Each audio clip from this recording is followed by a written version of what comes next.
dernière session de Blue Invest Africa. Je crois que vous avez eu des bons moments jusqu'ici.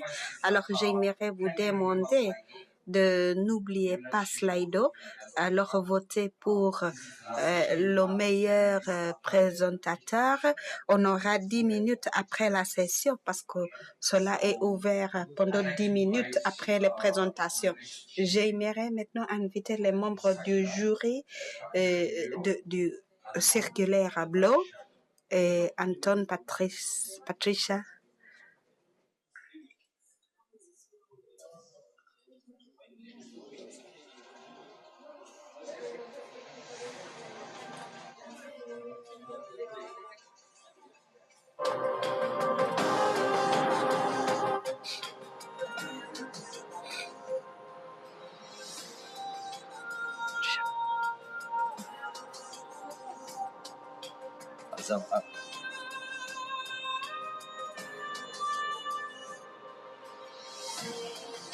Thank you.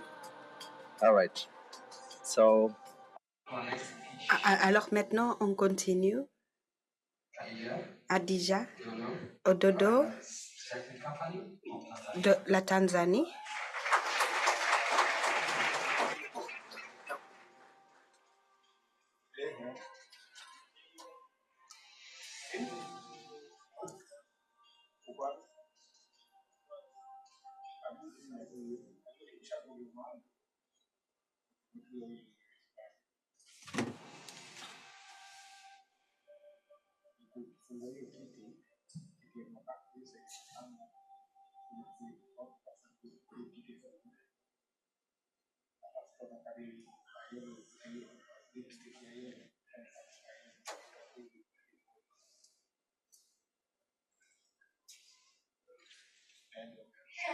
Alors, bonjour, mesdames et messieurs.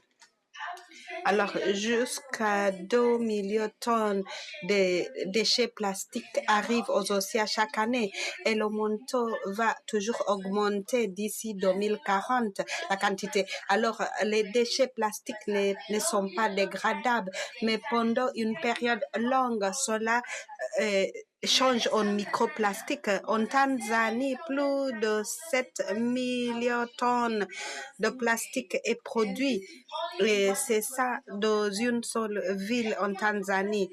Alors, les déchets plastiques se trouvent finalement dans les océans. Alors, l'impact, c'est souvent néfaste au niveau du système marine et aussi la santé humaine. Alors, les tests ont montré que les microplastiques se trouvent dans les aliments et aussi dans les céréales que nous consommons. Alors, plus de 60% des Tanzaniens ne peuvent pas aborder la construction des maisons étant donné les coûts élevés des services de construction. Je m'appelle Adija Ododo, je suis de l'industrie Arena. Et au niveau de cette industrie, nous aidons des personnes d'avoir accès aux éco-briques qui se fabriquent en utilisant les plastiques.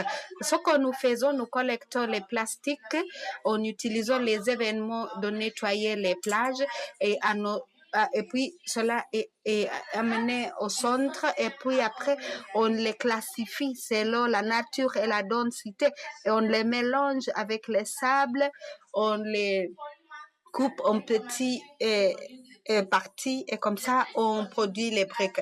Les briques sont durables, plus fortes que les briques de ciment et comme ça c'est aussi abordable. Si vous comparez avec les briques traditionnelles, alors c'est contre-corrosive avec toute propriété positive. Alors notre modèle est facile.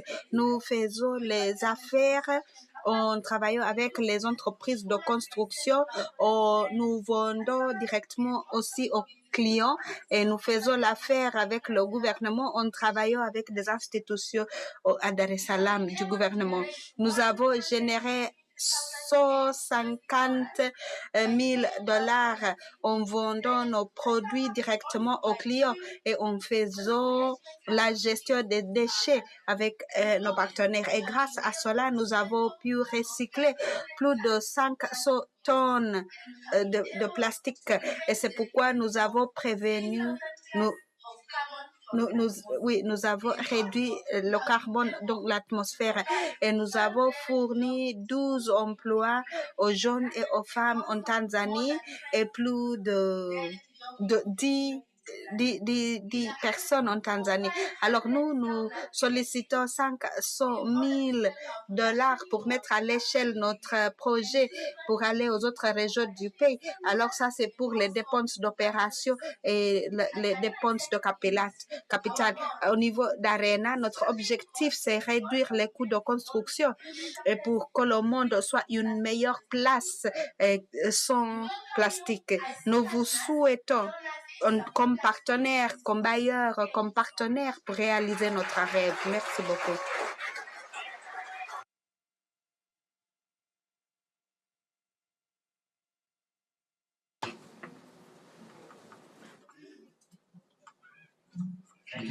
Merci beaucoup pour la présentation. Combien vous pouvez réduire combien lorsque vous comparez avec les briques? Alors, pour construire une maison en utilisant les matériels traditionnels, ça coûte 10 000 $.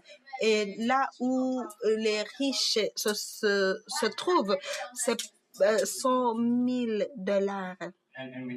Et alors maintenant, avec votre technologie, quelle est la marge entre cela? Alors pour nous, nous réduisons par 20%.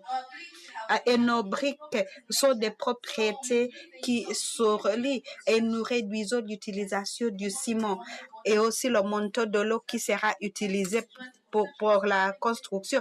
Alors, comme ça, les coûts, nos produits sont coûts efficaces. Merci beaucoup pour votre présentation. J'ai suivi attentivement. Vous avez dit que vous avez 12 personnels directs et 20 indirects. Et lorsque vous regardez la représentation genre, comment est-ce que cela est représenté? Alors, pour les emplois directs, ce sont eux qui collectent les déchets à Dar es Salaam et ce sont les femmes qui gagnent moins de 2 $ par jour. Et pour le travail en direct, ce sont les personnes qui collectent des déchets et comme ça, nous achetons des déchets de leur côté et ce sont les hommes et les femmes. Mais la majorité des personnes qui collectent des déchets sont les hommes. Alors, avec le financement pour la mise à l'échelle, est-ce que vous aurez plus d'employés parce que vous voulez travailler au-delà de Dar es Salaam? Oui, parce que comme ça, nous allons travailler dans d'autres régions de la Tanzanie et comme ça, il y aura beaucoup plus d'emplois. On sera capable d'habiliter aussi d'autres collecteurs de d'autres régions de la Tanzanie. Est-ce que vous pouvez nous donner des estimations des personnes que vous pouvez maintenant recruter grâce alors, répétez la question. Est-ce que vous pouvez nous donner des estimations du nombre de personnes que vous allez aussi recruter? Alors, pour le moment, après la mise à l'échelle de notre production, on sera capable de recruter plus de 100 personnes des régions différentes. Merci. Oui, merci beaucoup pour votre présentation. Ma question, j'ai 3 questions. Première question du côté d'approvisionnement de vos intrants et puis le marché et puis d'autres questions sur le nombre. Pour l'approvisionnement, est-ce que vous avez un approvisionnement durable? Est-ce que vous avez les contrats avec des collecteurs ou peut-être vous faites de façon aléatoire? Parce que cela Oui, cela sera toujours un point important de votre stratégie de durabilité. Est-ce que vous avez des contrats ou comment est-ce que vous avez organisé la collecte? Parce que notre production de capacité de production n'est pas grande. Nous produisons 100 briques par jour. Alors, nous utilisons les plastiques que nous collectons grâce aux événements de collecte des plages et aussi que nous organisons et d'autres organisés par des organisations de l'environnement et aussi des collecteurs parce que comme on a dit, nous avons formé 12 femmes au niveau de Dar es Salaam. Alors comme ça, ils achètent les déchets plastiques et nous achetons directement d'elles. Est-ce que vous avez d'autres concurrents qui aimeraient avoir accès au produit? Oui. Qu'est-ce que vous faites? Alors les concurrents que nous avons actuellement sont le recyclage des bouteilles de l'eau. Mais pour nous, nous utilisons les deux types de plastique. Alors, pour le marché, vous avez parlé des entreprises de construction ou des personnes qui construisent les maisons et le gouvernement. Comment est-ce que vous distribuez quelle est la représentation, qui est le client le plus important? Pour le moment, ce sont des entreprises de construction et aussi nous travaillons en étroite collaboration avec des organisations différentes qui ont des projets de construction au niveau de la communauté. Alors, par rapport au nombre, c'est-à-dire la rentabilité de l'affaire, est-ce que vous avez pu faire des profits et qu'est-ce que vous faites pour réaliser cela au niveau brut et au niveau net? Est-ce que votre entreprise est rentable ou qu'est-ce que vous devez faire pour arriver à gagner des profits? Ça prend combien de temps pour y arriver? Avec la capacité de production que nous avons, nous sommes rentables. Nous avons généré environ 150 000 $, mais pour l'argent que nous mobilisons, nous sollicitons pour mettre à l'échelle, on sera capable de générer 500 000 $. Alors, la toute dernière question, pour le 150 000, quel est le coût de production? C'est-à-dire que ça c'est le revenu que vous mobilisez. Alors, quel est le coût annuel de ce 150 000? Vous dépensez combien? Moi, je ne suis pas capable de répondre à cette question, mais peut-être plus tard, je pourrai. Alors, merci à vous tous. Notre entreprise a la mission de réduire le coût de construction pour que le monde soit une meilleure place. Merci beaucoup Adida. Merci Adida pour cette présentation. L'intervenant suivant de la Tunisie.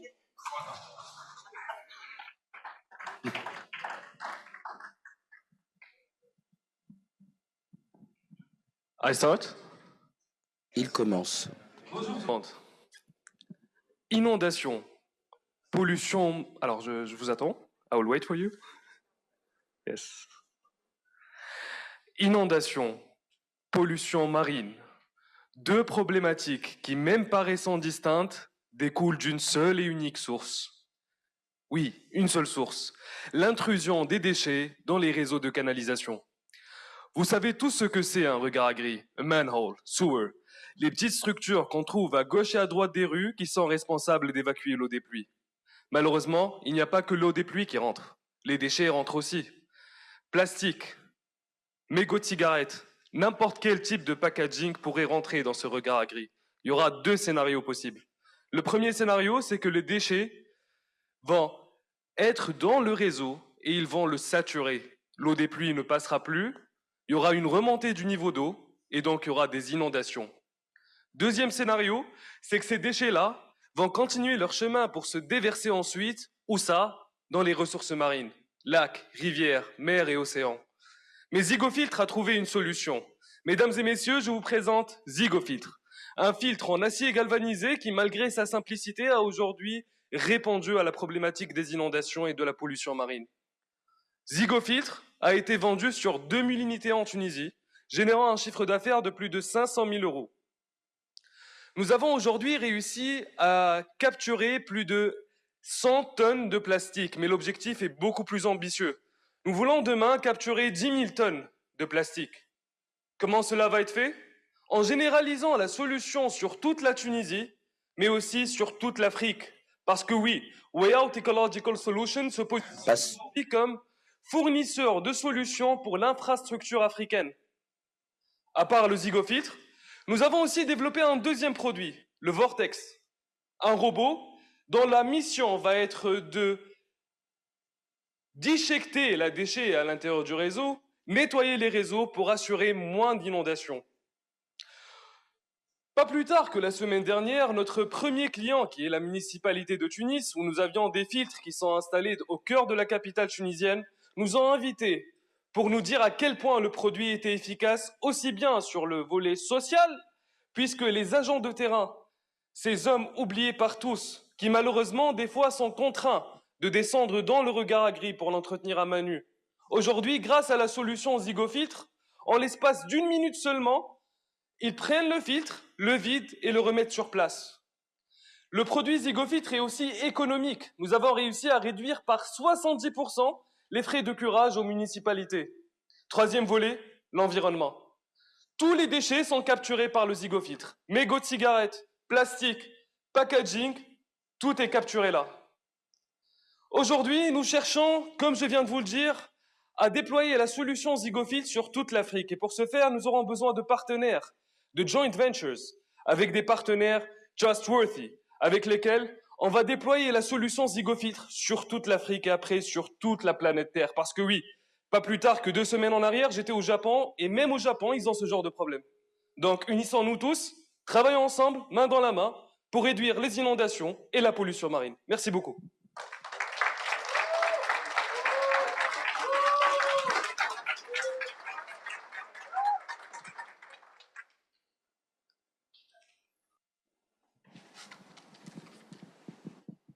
OK. Il va commencer. Alors, pour éclaircir, les municipalités et les gouvernements, ce sont les clients? Oui, ils sont les utilisateurs finaux, mais ils ne sont pas seulement les personnes qui vont payer pour le psychophile. Parce que pour les 3 premières années, les gouvernements et les municipalités étaient ceux qui nous payaient. Et on a installé notre solution. Maintenant, on a changé notre modèle économique et nous allons à des entreprises qui font la RSE, la responsabilité sociale des entreprises, pour sponsoriser et financer l'installation des zygophytes dans les municipalités qui ne peuvent pas supporter les coûts. Et nous leur donnons les rapports d'impact parce que notre filtre, Zygofiltre, a un impact environnemental, social et économique. Nous allons quantifier cet impact et donner aux entreprises qui vont présenter ces impacts dans leur rapport financier. Merci. Alors, est-ce qu'ils sont aussi les clients pour le robot? Absolument. Il y a 2 réseaux. Le premier réseau, c'est pour l'eau de pluie. Le deuxième, c'est pour les eaux usées. Les eaux usées, ça va être souligné, ça va employer l'innovation du robot. Merci pour l'éclaircissement. Avez-vous mentionné ce que vous faites avec les déchets que vous avez capturés? Jusqu'ici, nous n'utilisons pas les déchets, mais nous travaillons à un processus pour valoriser ces déchets. Mais maintenant, nous voulons empêcher à ce que ces déchets soient déversés dans les ressources maritimes. Ça, c'est un acquis pour nous. Alors, avoir ces déchets dans un système contrôlé va mieux que d'avoir ces déchets partir en mer. Alors, ma préoccupation serait, si les déchets ne sont pas gérés à ce niveau, et oui, vous avez raison, c'est mieux de ne pas laisser les déchets partir en mer. Mais l'histoire nous a démontré que l'écoulement venant de la terre part aussi vers la mer. Alors, là où vous déversez vos déchets, est-ce que c'est géré? Oui, absolument. Dans les municipalités, ils ont leur système de décharge d'ordures et l'ordure ou les déchets qu'ils obtiennent de nos filtres. Une partie est recyclée et ils ont leur système de prise en charge. Très bien. Alors, aidez-moi à comprendre votre modèle de revenus, de là où vous avez commencé et comment vous voulez transformer. Qui est votre consommateur? Qui est votre utilisateur final? Quel est votre modèle de revenu? Ou c'est une vente unique? Il va répondre en français. Je vais être clair au maximum. Pendant les 3 premières années, Zygofiltre a été vendu aux municipalités. Les municipalités payaient pour le Zygofiltre et l'utilisaient en même temps. Aujourd'hui, cette année 2024, nous avons remarqué que ce business model ne pouvait pas être scalable.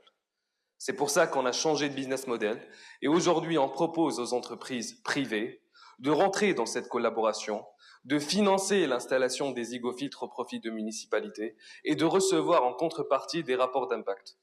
La récurrence dans les revenus est ici. Les rapports d'impact vont être donnés annuellement à ces entreprises-là qui devraient payer un abonnement pour encore recevoir ces rapports d'impact justement. Voilà. Mais les municipalités, c'est toujours les end-users. On ne peut pas installer des filtres sans l'autorisation des municipalités parce que c'est eux qui vont assurer l'entretien des zygofiltres une fois installés. Voilà. So you have two revenue streams. Alors, vous avez deux flux de revenus. D'abord, c'est la vente et l'autre, c'est à travers l'abonnement pour les rapports. Combien avez-vous vendu? En fait, 2000 filtres, pas 2 millions. En termes de mise à l'échelle, jusqu'à quelle étendue ça peut aller? Le marché tunisien, il y a 200 000 regards. Donc, possiblement 200 filtres que nous pouvons vendre. Sur l'Afrique du Nord, c'est presque 1,5 million de regards.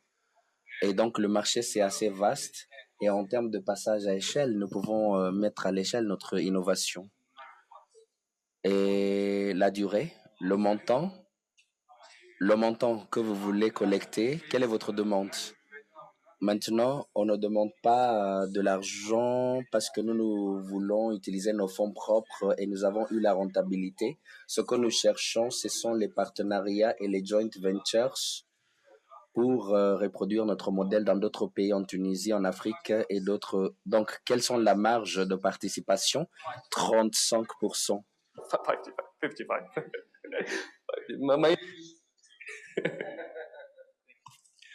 35%. Y a-t-il quelqu'un d'autre qui fait ce que vous faites? Non. Nous avons commencé en 2020 et pendant les 4 premières années, personne ne faisait ce que nous faisons. Et en 2024, il y a une entreprise qui est basée en France qui a essayé de faire ce qu'on fait, mais leur prix est plus élevé que le nôtre. Autre chose, ce sont les concurrents indirects. Les municipalités ont souvent tendance à faire la sous-traitance de nettoyage des regards et des égouts. Dégager les réseaux de canalisation. Voilà. Mais il n'y a pas de compétiteur direct jusqu'à maintenant en Afrique.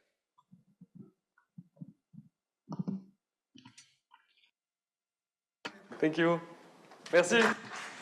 Merci à vous.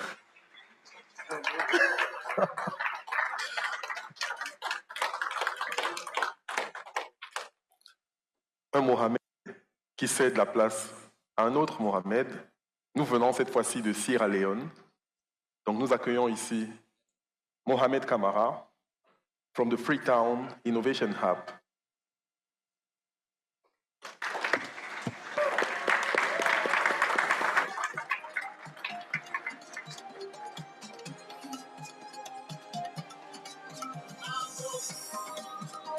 Oh ouais.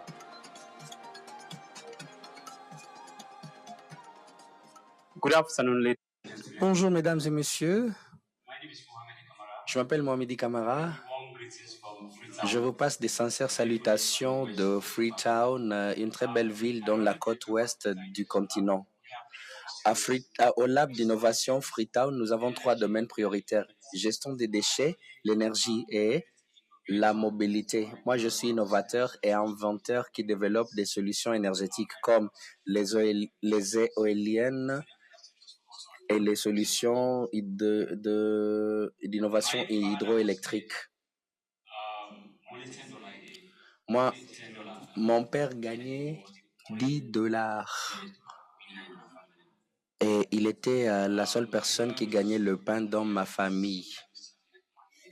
Et parfois, on avait des difficultés d'aller à l'école, on avait faim.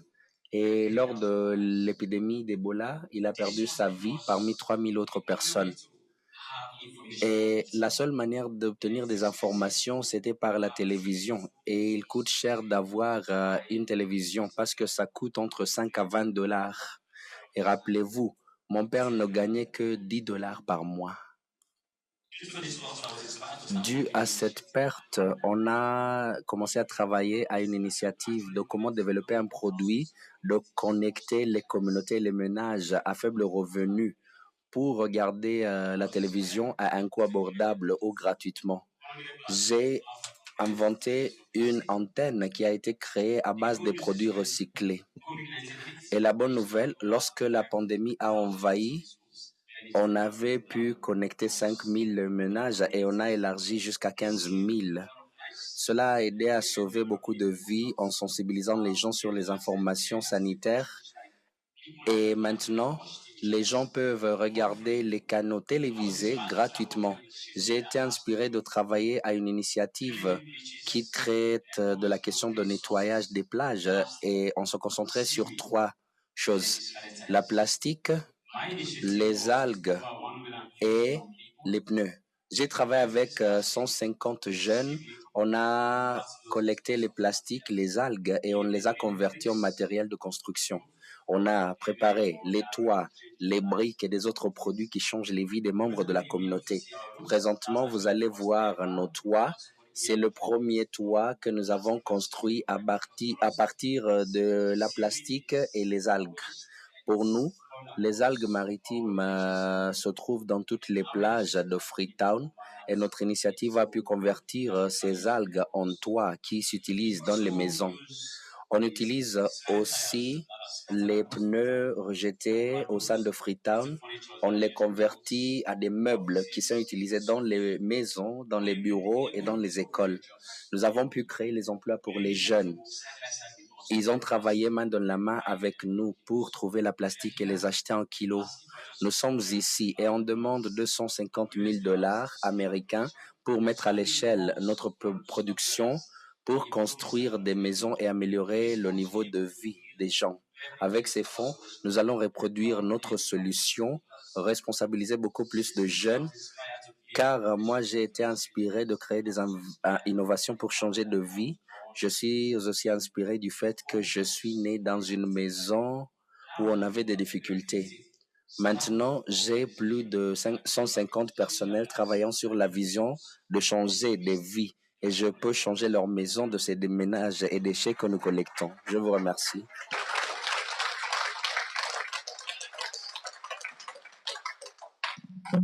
Okay, thank you. Merci bien. Est-ce que vous pouvez éclaircir un peu sur les flux de revenus? Quelle est la principale source de revenus?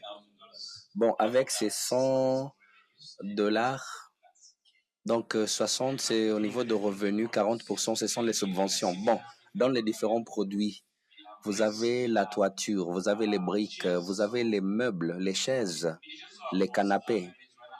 40% de nos revenus viennent de la vente des meubles qui sont créés et la solution de la toiture qui est installée dans les maisons. Et puis, les pavés que nous créons, donc distribution de flux de revenus pour les différents produits. Bon, pour la toiture, c'est 20%. Les blocs de pavés et les briques, c'est 50%. Et puis le reste, ça prend le reste. Alors, les différentes sources de revenus sont-elles rentables ou c'est seulement une seule source qui conduit le reste du commerce? Toutes les sources génèrent de l'argent. C'est ça la bonne nouvelle et nous avons été rentables dès le début. Aujourd'hui, je suis très surpris que les gens cultivent les algues et nous voyons les algues comme un déchet qui se trouve dans nos plages et personne ne travaille sur ces algues, sur ces déchets. Et moi, comme un entrepreneur, je me suis demandé quelle est la plus-value à créer à partir de ce produit. Certainement, on ne va pas manquer de plastique ou des algues Et j'espère que dans le passage à échelle de nos affaires, nous pouvons beaucoup créer avec ce financement. Comment est composée votre équipe? Vous avez dit que vous avez 150 personnes qui travaillent. Comment est composée l'équipe de direction? L'équipe de direction a 17 cadres. Et les 130 autres sont des personnes qui nous aident à collecter les ordures. Nous avons les pointes de collection de ces déchets où nous pesons ces déchets et nous payons. Nous avons aussi la collaboration communautaire qui sont composées des coopératives des femmes qui collectent ces déchets. Et en échange, si ces femmes voudraient construire leur maison et construire aussi des lieux d'assainissement. D'ici un an, on aura beaucoup plus de personnes. Puisque nous achetons ces déchets, si vous avez par exemple 10 kilos de plastique, vous pouvez avoir 5 à 10 dollars que vous pouvez utiliser aussi pour vous aider à vos tâches quotidiennes. Les pneus, nous achetons les pneus, c'est 1 dollar pour un pneu. Donc imaginez si vous avez 10 pneus, ça c'est 10 dollars. Et vous le faites 30 jours par mois, qui est 300 dollars. Et c'est beaucoup plus que le salaire minimum de la plupart des gens au pays. Mon équipe est composée de Malens. Elle est une entrepreneure sociale. Elle est aussi une influenceur et je suis dans l'espace depuis 10 ans. Moi, je crée des innovations que je commercialise et j'ai pu faire cela pour avoir mes solutions utilisées au Libéria, en Guinée et en Sierra Leone. Alors, sur la question de chiffres, comment sont vos prix par rapport au matériel traditionnel? Vous avez mentionné le meuble et les produits de toiture. Ce sont les sous-produits que vous préparez. Comment ça compare avec les produits existants? Maintenant, les gens importent les meubles de la Chine, des États-Unis et ailleurs. Et parfois même, ils importent les meubles de seconde main. Et même à ce niveau, ils sont 2 fois plus chers que ce que nous vendons. Et si vous voyez ce que nous préparons, c'est comme ces conceptions. Ils ont été utilisés par les ministres, les ambassadeurs et même les écoles qui achètent nos produits. Et ça coûte 3 fois moins cher que ce qui est importé et ça dure plus longtemps que ce qui est importé. Voilà. Merci.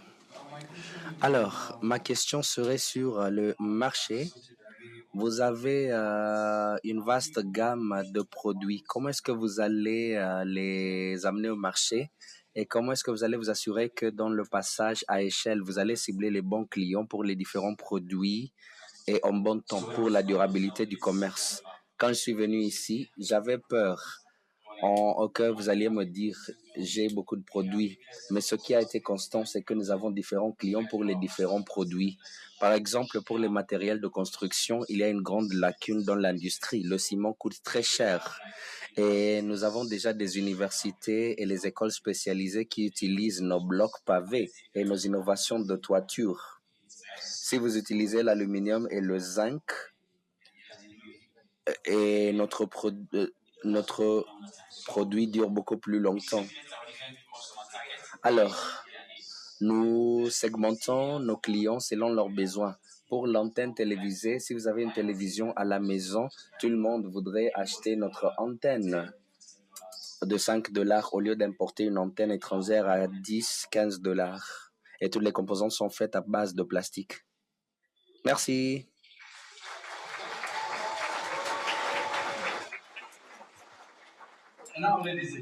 Et maintenant, mesdames et messieurs, Malawi. du Malawi, David Mouleme, Golden Harvest. Bienvenue, monsieur.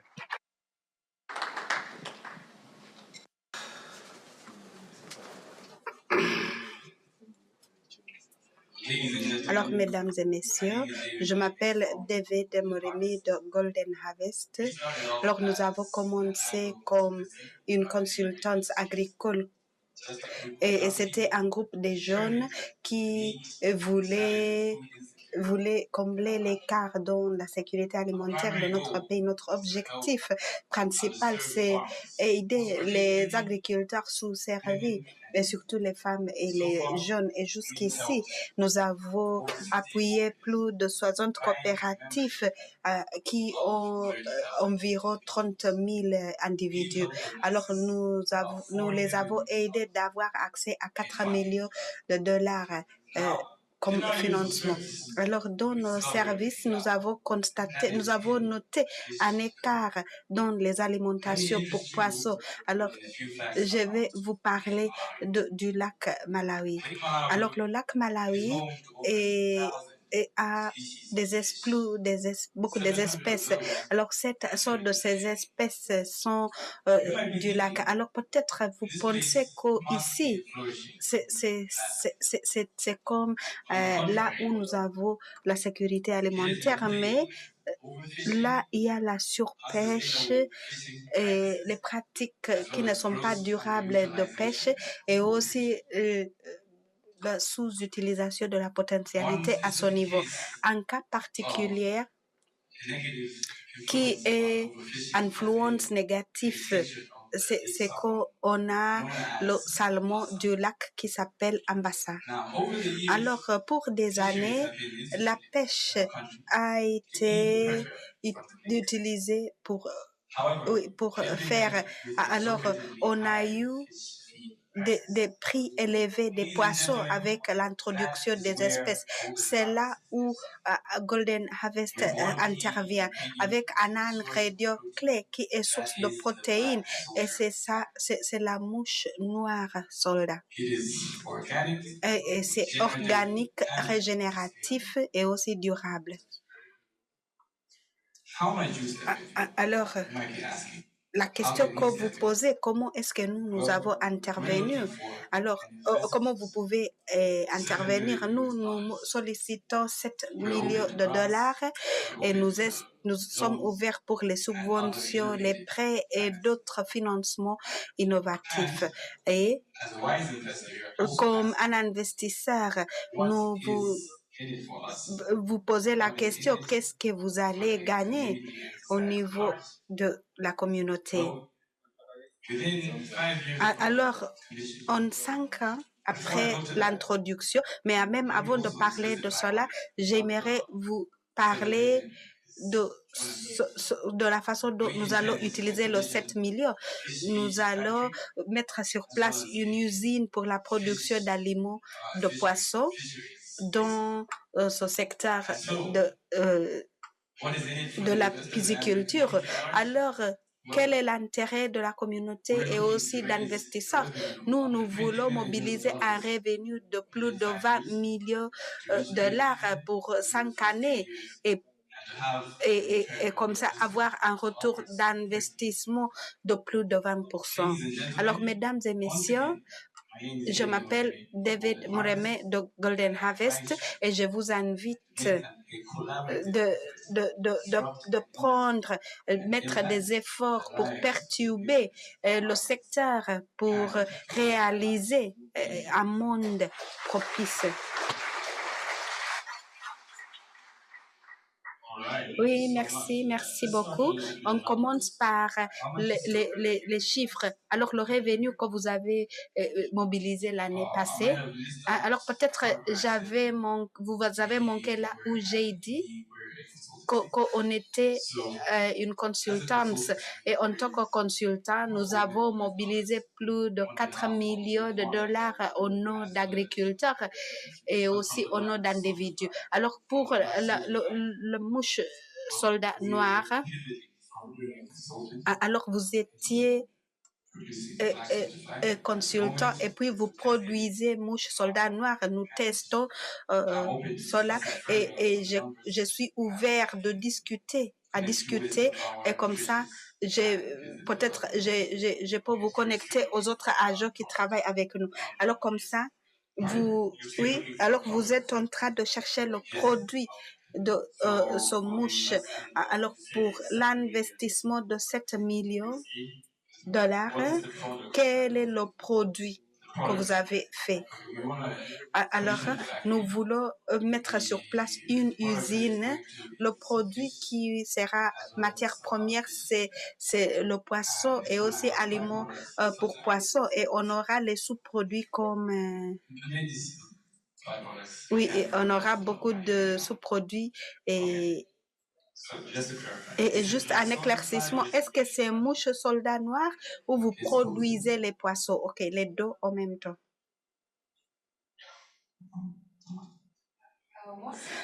Alors, quelle est l'alternative que vous avez à part les céréales? Oui, un autre produit, parce que vous allez produire les mouches soldats noirs et ce qui existe dans le marché comme alternative au lieu de céréales qui pourraient être utilisées. Alors, un présentateur a parlé de verre de verre de soie, et ça c'est l'autre alternative. Alors,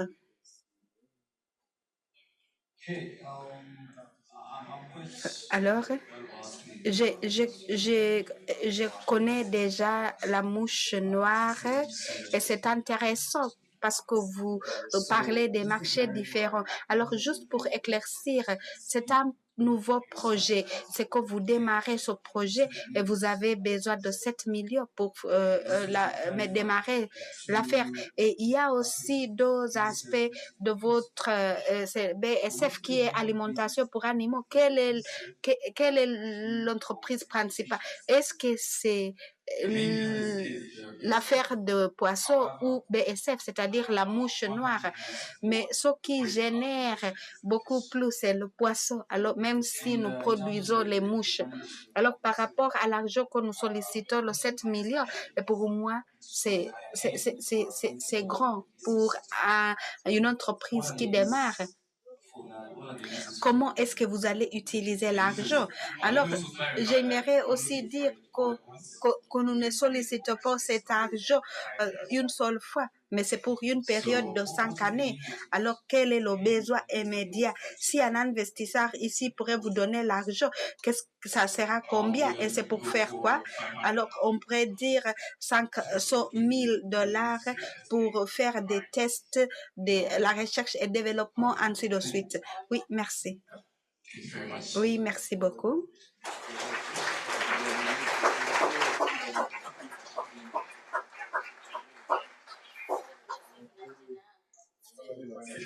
Qu'on n'a pas besoin de plus de temps. Quoi de mieux qu'une entrepreneur kenyane pour clôturer ces présentations? Miss Mwende, you have the floor.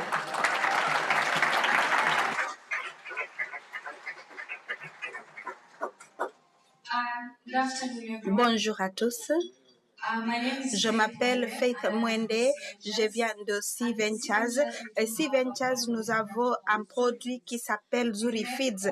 Alors ici, nous produisons les aliments pour animaux qui se produisent en utilisant les déchets des sous-produits de poissons. Et ici, c'est pour cibler la chaîne de valeur. Est-ce que vous connaissez que 70% des poissons sont comme des déchets et 30% est consommé, et surtout dans la production et aussi pour la consommation? Nous travaillons avec les pêcheurs pour recycler les déchets et pour produire les aliments pour le poule et aussi pour les vaches, etc.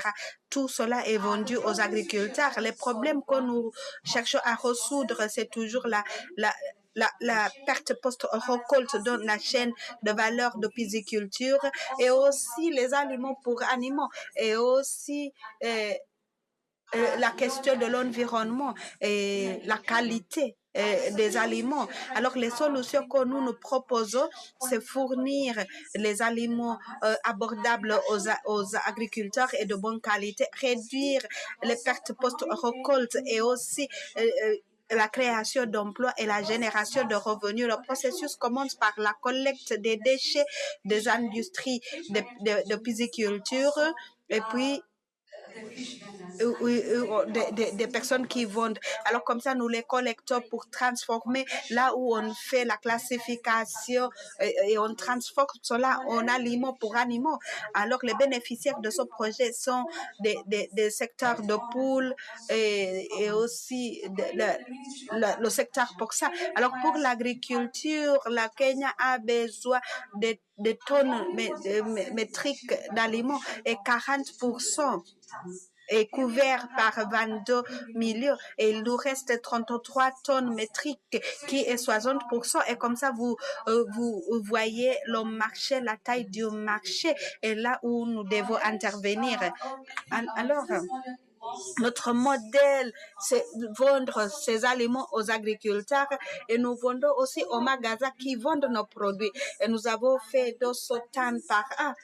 Et ça, c'est limité aux équipements et à l'infrastructure que nous avons.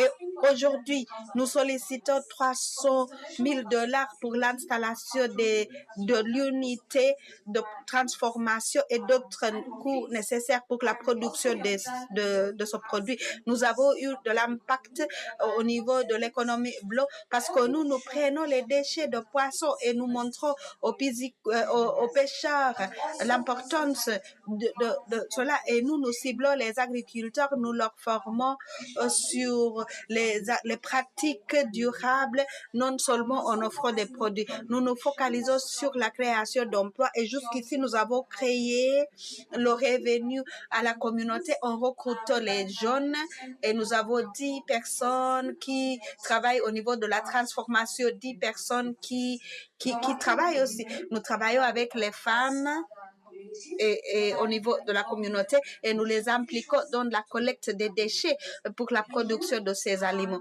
Merci.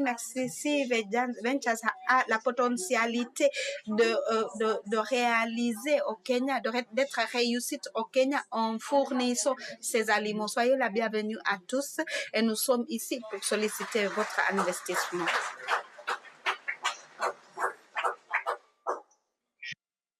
Merci Faith. Je vais vous poser la question par rapport à l'approvisionnement de ces déchets. Comment est-ce que vous sécurisez, c'est-à-dire que vous avez assez de ces déchets? Alors, une chose que vous n'avez pas notée, c'est que les déchets de poissons ne sont pas ciblés par d'autres personnes. Alors, nous travaillons avec des services. Alors, comme ça, nous travaillons avec WWF où nous rencontrons avec les pêcheurs et comme ça, nous avons beaucoup de déchets et c'est trop pour nous parce que les déchets sont beaucoup et surtout dans les régions, nous avons des pêcheurs qui font la transformation et il y a aussi des entreprises qui transforment les poissons et comme ça. Alors, il y a aussi ceux qui vont faire la pêche. Et souvent, il y a des déchets qu'ils mettent dans la mer. Alors, comme ça, comment est-ce que vous allez motiver les pêcheurs de sécuriser votre stock et comme ça pour vous fournir cela? Alors jusqu'ici, nous organisons des réunions avec eux et nous introduisons ce que nous allons utiliser et comme ça, on décide ce qui est bon et les autres qui seront les engrais. Alors, parce que nous ciblons les aliments de bonne qualité, tout ne sera pas utilisé. Alors, quelle est la taille du marché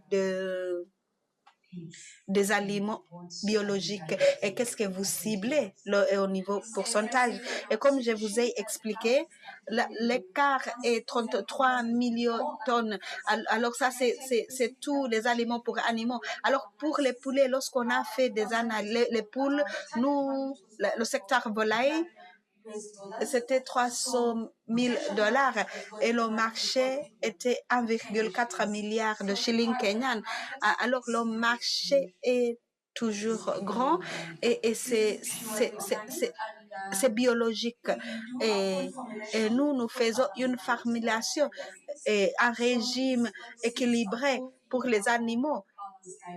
Et ici, nous faisons les analyses pour vérifier si c'est vraiment bon pour les animaux. Vous dites qu'actuellement, vous avez beaucoup de déchets. Et qu'est-ce que vous faites avec les excédents? Jusqu'ici, nous collectons ce que nous pouvons transformer et les autres restent toujours comme des déchets. Et c'est limité aux machines que nous avons. Et c'est pourquoi nous avons commencé à établir les partenariats avec des organisations qui aimeraient nous aider à mettre à l'échelle nos activités pour les grandes machines qui pourraient maintenant renforcer la capacité de transformer les aliments. Merci beaucoup pour la présentation. Votre production, vous avez dit 200 000 tonnes chaque année. Par rapport à l'argent, comment est-ce que cela se traduit? Alors, l'année passée, nous avons fait environ 22 000 $ comme revenu. Et c'est aussi, nous avons aussi les agriculteurs qui aimeraient avoir accès aux produits et nous n'avons pas ce produit. Alors, quel était le coût d'affaires et est-ce que vous avez eu des profits? Alors, le coût n'était pas très élevé, mais parce que nous faisons quelques processus manuellement et ça couvre 60%. Les coûts sont égaux 60%. C'est à cause des machines que nous utilisons pour le moment. Alors, dans la transformation, le coût est réduit. Et alors, pour nous, pour réaliser les profits, et surtout, c'est après, c'est là où nous pouvons vendre une grande quantité. Est-ce que vous avez fait les prévisions? Quel est le volume nécessaire pour être rentable? Nous avons toujours les rapports financiers. Selon ce que nous avons demandé, 300 000 $. Oui, on sera capable, étant donné l'acquisition des machines et d'autres personnels qui devraient être recrutés. On prendra 6 mois pour arriver à être rentable, à dépasser le seuil de rentabilité. Et cela va nous aider à produire environ 60 000 tonnes chaque mois. Et ça, c'est 6 millions chaque mois. En dollars, c'est 46 000 $ par mois. Alors, on pourrait dire qu'après 6 mois, on sera capable de passer le seuil de rentabilité. Alors, pour chaque tonne que vous produisez, quel est le coût actuellement? Et comme vous avez dit, en mettant à l'échelle, vous faites les épargnes, étant donné la quantité. Est-ce que vous avez fait ces calculs pour nous donner quelques chiffres? Oui. Nous avons les prévisions financières, nous avons aussi les coûts financiers. Et si c'est par tonne, oui, actuellement, le coût, toujours c'est 60% du prix total. Alors si c'est pour les aliments, pour le secteur volaille, c'est 99 000 et ça dépend du produit. Alors, n'oubliez pas que vous pouvez avoir accès aux déchets et vendre à un coût. Et là, nous gagnons un profit de 60%, qui est une chose qui nous encourage. Merci. Oui, merci.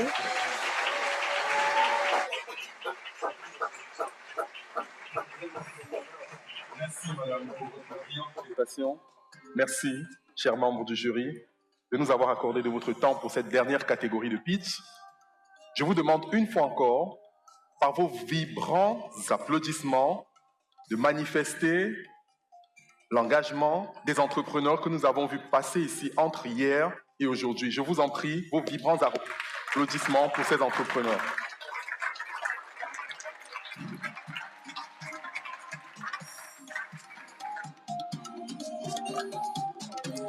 Être entrepreneur en Afrique n'est pas du tout facile. Mais voir passer sur ce podium des jeunes hommes et des jeunes dames est la preuve vivante que c'est possible. Avoir un événement comme Blue Invest Africa, regroupant des personnes avec une expertise aussi pointue, c'est la preuve que nous sommes sur la bonne voie. et nous devons continuer. Donc, merci encore à toutes les personnes qui croient à cet événement. Nous tirons pratiquement vers la fin de la deuxième édition de Blue Invest Africa. Nous allons prendre une toute petite pause avant la brève cérémonie de clôture. But before that, James, could you join me?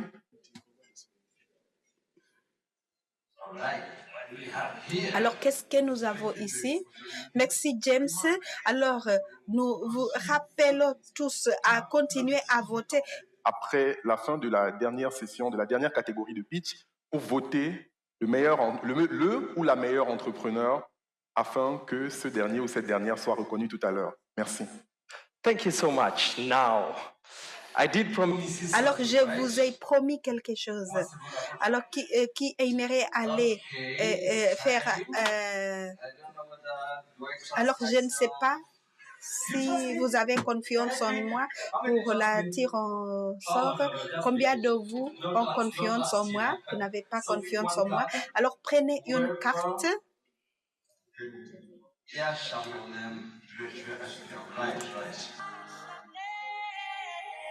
All right, let's see. This is. Alors, c'est Saloussi Abdou Ali, le directeur adjoint des affaires publiques.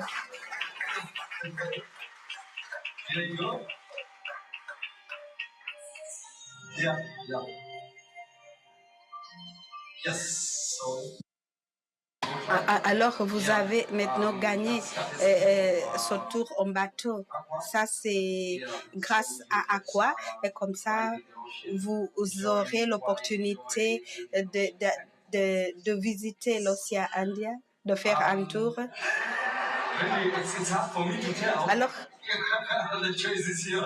Alors, oui, merci. Alors, merci beaucoup. Nous avons eu une session intéressante. Qu'est-ce que vous en pensez? Nous avons beaucoup aimé la session. Alors maintenant, nous allons pour notre pause thé et puis après, on reprend pour d'autres annonces. Merci à notre...